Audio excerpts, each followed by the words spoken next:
Lors d'un vol, un passager dit à Sadio Mané « Vous n'êtes pas au bon endroit ». Sa réaction a choqué tout le monde. Le doux bourdonnement des moteurs mélangé au murmure précipité des passagers remplissait l'intérieur de l'avion commercial. L'air sentait un mélange aseptique de désinfectant et le parfum subtil des sièges fraîchement nettoyés.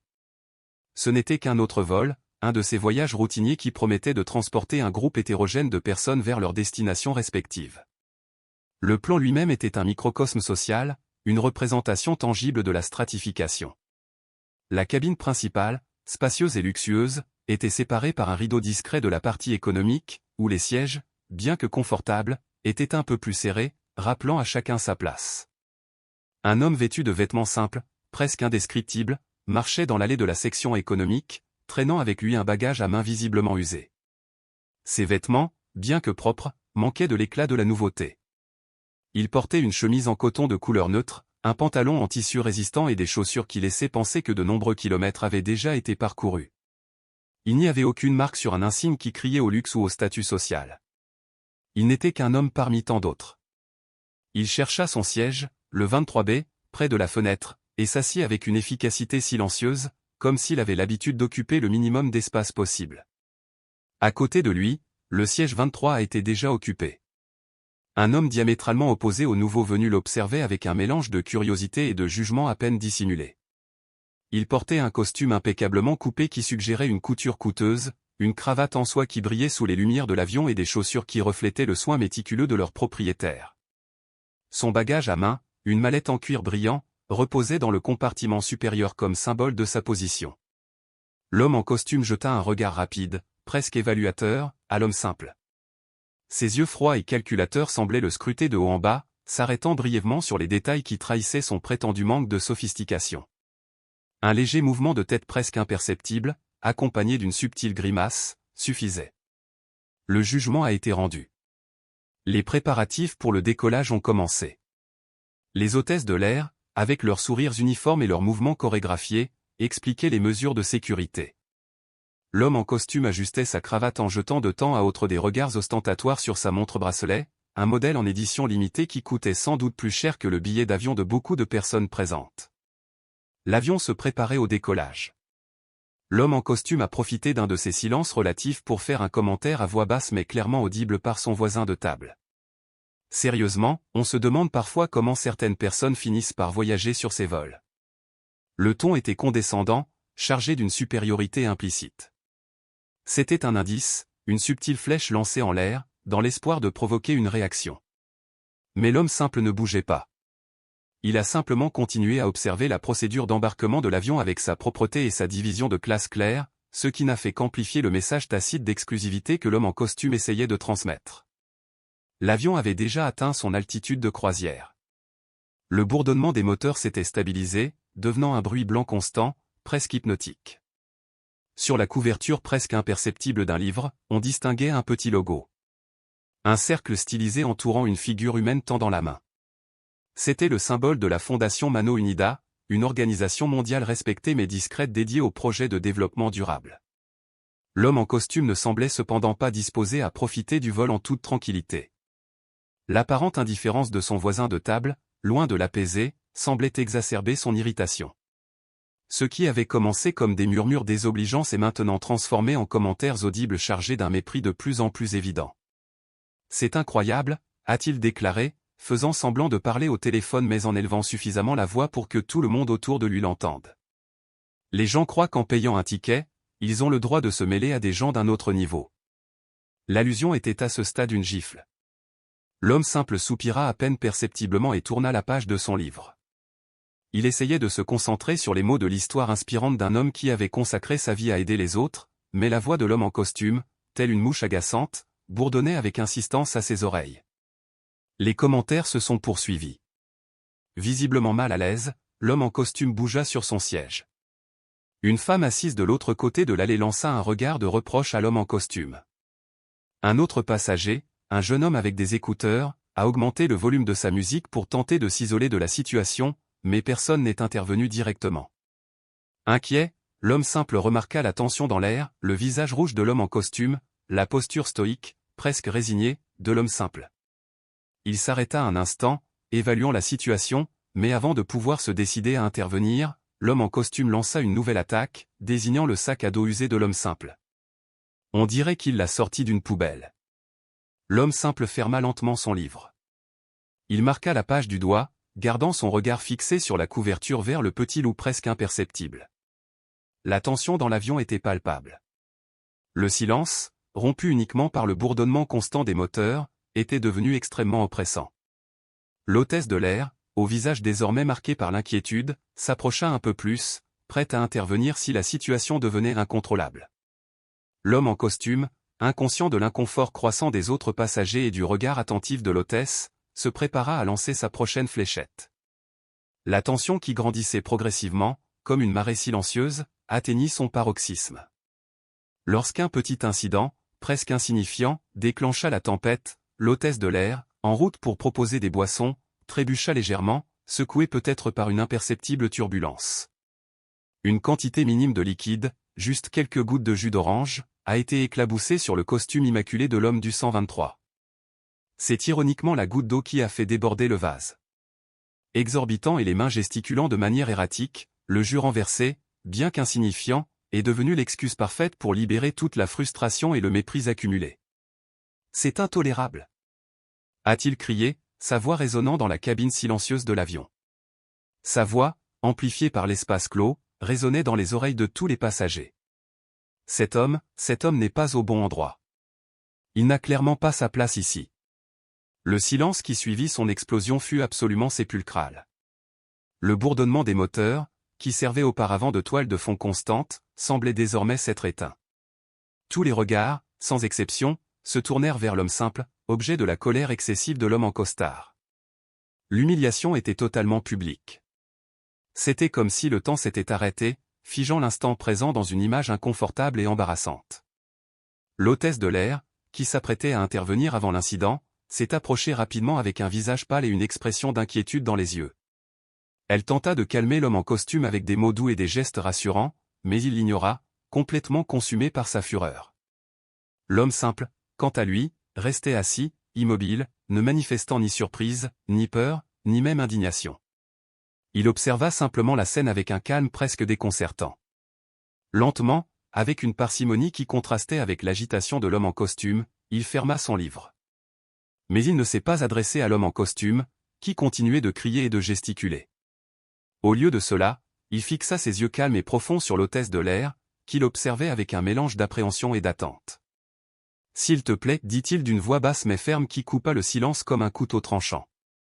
Pourriez-vous confirmer mon nom sur la liste des passagers ? » Son ton n'était ni conflictuel ni suppliant, il s'agissait simplement d'une demande formulée avec une autorité calme, presque imperceptible, mais indéniable par l'hôtesse de l'air.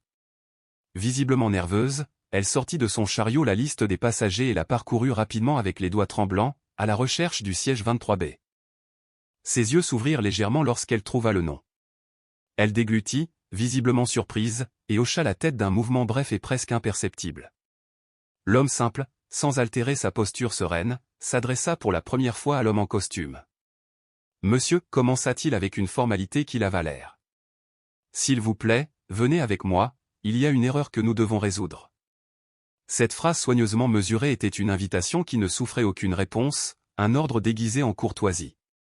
L'homme en costume, qui, il y a encore quelques minutes, dégageait une arrogance presque insultante, ressemblait désormais à une marionnette dont les fils auraient été coupés. Sa posture autrefois droite et provocante s'était rétrécie comme si une force invisible l'avait écrasé. Il essaya de balbutier quelque chose, une excuse, une justification, une protestation. Mais, bien sûr, seuls des sons décousus sortaient de sa bouche, des syllabes dénuées de sens qui se perdaient dans l'air. Pendant ce temps, l'homme simple, président de la fondation Mano Unida, se levait de son siège avec le même calme serein qu'il avait maintenu tout au long de l'incident. Il n'y avait pas la moindre trace de satisfaction ni l'ombre de triomphe sur son visage, simplement une déception profonde, presque douloureuse. Il s'adressa à l'hôtesse de l'air, ignorant complètement l'homme en costume, qui ressemblait désormais à une statue de sel. « Je vous remercie pour votre gestion, dit-il d'une voix douce mais digne, remplie d'une dignité qui résonnait dans le silence. Je comprends que ce vol est spécial, et comme vous le savez bien, j'avais l'intention de passer inaperçu, au moins jusqu'à ce que nous atteignions notre destination. » L'hôtesse de l'air hocha la tête maintenant, avec un mélange de soulagement et de respect. Bien entendu, Monsieur le Président, nous regrettons profondément ce malentendu. D'un geste de la main, l'hôtesse fit signe à l'homme simple de la suivre. Ils se dirigèrent vers l'avant de l'avion, vers la cabine principale, véritable destination de leur voyage. Alors qu'ils passaient devant la 123 à désormais vide, l'homme simple s'arrêta un instant. Il regarda le siège, non pas avec mépris, mais avec une sorte de tristesse compatissante. Puis il poursuivit son chemin, laissant derrière lui l'homme en costume, qui restait immobile, comme figé dans le temps, pris au piège dans la toile de sa propre arrogance. La révélation de la véritable identité de cet homme simple s'était propagée à travers l'avion comme une onde de choc. Le murmure initial était devenu un rugissement, un mélange de surprise, d'incrédulité et, pour certains, une prise de conscience honteuse de leur propre complicité silencieuse. La femme qui avait regardé l'homme en costume avec reproche se couvrait maintenant la bouche de sa main, étouffant une exclamation. Enfin, pour les autres passagers, sa voix, désormais amplifiée par le système de sonorisation de l'avion, résonnait avec une clarté cristalline. « Mesdames et messieurs, a-t-il annoncé, nous regrettons cet incident. Nous vous informons qu'il s'agit d'un vol charter organisé par la Fondation Mano Unida pour transporter nos collaborateurs et donateurs clés à notre prochaine conférence annuelle. En raison d'une confusion, le siège 23A, initialement attribué à l'un de nos principaux donateurs, qui n'a malheureusement pas pu nous accompagner à la dernière minute, a été occupé par erreur. » L'homme fit une pause et consulta la liste. L'homme qui occupait ce siège ne figure pas sur la liste des passagers autorisés. La déclaration concise et directe a été suivie d'un silence encore plus profond que le précédent. Un silence chargé de honte, d'incrédulité et d'une leçon profonde et retentissante apprise. L'arrogance, les préjugés et l'aveuglement à l'égard de la vraie valeur des gens avaient été exposés à la vue de tous. L'avion, ce microcosme social, avait été témoin d'un complet renversement des rôles, une leçon d'humilité qu'aucun des présents n'oublierait jamais. La vraie classe, comprirent-ils, ne résidait pas dans l'apparence, dans les vêtements de marque ou dans les bagages coûteux, mais dans l'intégrité, dans l'empathie, dans le cœur. L'homme en costume, dirigeant d'une entreprise qui aspirait à obtenir le parrainage de la fondation, avait commis une erreur fatale, une erreur qui lui coûterait bien plus qu'une simple fuite. Son arrogance l'avait littéralement mis hors jeu. Son ambition, son manque d'empathie ont fini par être sa propre ruine. L'homme en costume, auparavant détenteur d'une confiance écrasante, se dissout désormais dans un spectacle pathétique.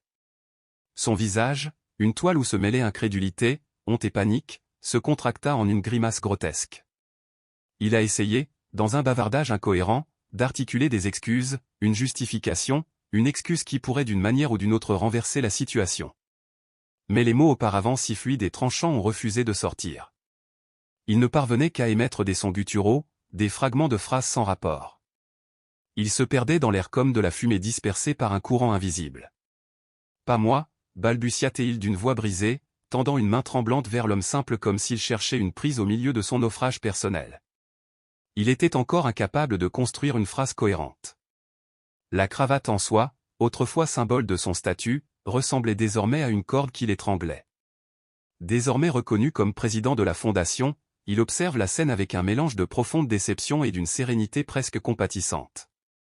Il n'y avait pas la moindre trace de ressentiment ni l'ombre de vengeance dans son regard, simplement une tristesse sereine, la tristesse de quelqu'un qui a trop souvent vu la fragilité de l'ego humain et les conséquences dévastatrices des préjugés. D'un geste subtil, presque imperceptible, de la main, il stoppa toute tentative d'approche de l'homme en costume. Le moment était inutile. Avec un autre signal, cette fois adressé à l'hôtesse de l'air, lui indiquant qu'elle devait s'occuper de la situation, il n'était pas nécessaire de prolonger l'agonie en ajoutant encore plus d'humiliation à celle déjà subie. L'hôtesse de l'air, retrouvant complètement son professionnalisme, comprit instantanément le signal. Avec la même courtoisie ferme, mais maintenant avec une inflexion qui dénotait une autorité claire, elle s'adressa à nouveau à l'homme en costume. « Monsieur, dit-elle d'une voix qui ne supportait aucune réponse. S'il vous plaît, récupérez vos affaires et venez avec moi. » La phrase, prononcée avec un calme glacial, était un ordre indiscutable. L'homme en costume, incapable de prononcer un mot, obéit machinalement. Il ramassa sa mallette en cuir, qui lui paraissait désormais incroyablement lourde, symbole tangible de son échec. La tête baissée, comme un prisonnier conduit à la potence, il suivit l'hôtesse de l'air vers la sortie de l'avion.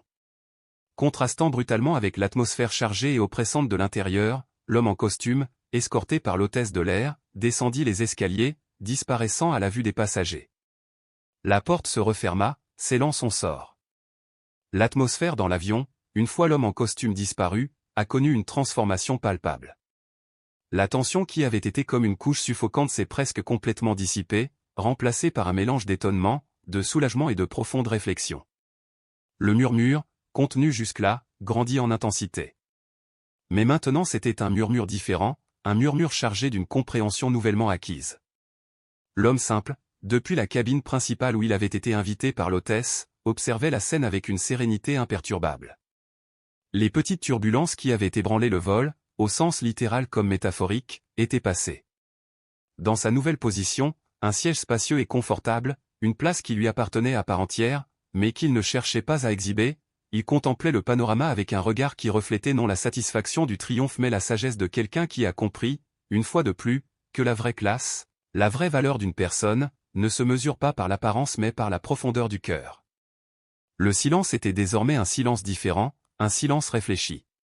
Le vol, tout le monde le comprenait intérieurement, était devenu quelque chose de bien plus important, et le voyage qui restait serait introspectif et éclairant. Cela vous a laissé sans mots. Dites-nous dans les commentaires ce qui vous a le plus marqué, et si cette histoire vous a touché, laissez-nous votre like et abonnez-vous pour plus d'histoires que vous ne pourrez pas oublier. Rendez-vous dans la prochaine vidéo.